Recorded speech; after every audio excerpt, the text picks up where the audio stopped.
So I'm sitting outside and I'm watching time pass by, and I can't help but make some comparisons between the sunset and a suicide. Like, firstly, what if the sunset is just this heavenly body trying to commit suicide, and we are just eternally selfish for not allowing this depressed star to die? What is it but the bleeding of a star onto the horizon? A ritualistic death, a sacrifice we consistently reject. Have you ever watched those days when she slits her throat and bleeds out onto the floor of the sky at the end of each day? As if to say, why not? You stole all the light from me today anyways, and it always takes the moon the whole night to convince his older sister that us mere mortals would really miss her if she refused to resurrect the next day.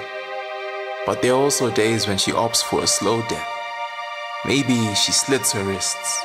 And maybe it's just coincidence that these escaped Hemoglobus convicts seem to remind me of a kaleidoscope of autumn leaves descending onto the forest floor, and maybe that's why my nights are filled with the rustle of fallen dreams that get crushed underneath by the monsters that feed off my life. And at the end of it all, isn't that all life is? The continual theft of our light. The struggle to piece ourselves back together in the darkness in order to rise, but winter has indeed come and it has become harder and harder to get up each day, so I attempt to pray.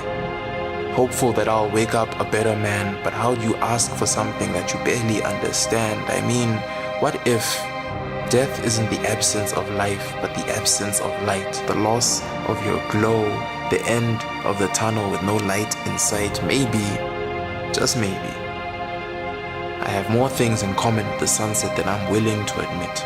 Maybe its daily descent is an invitation to those of us who wish to visit the abyss, but immigration frowns upon tourists here and only allows permanent residents, but I've always been afraid of changing housing.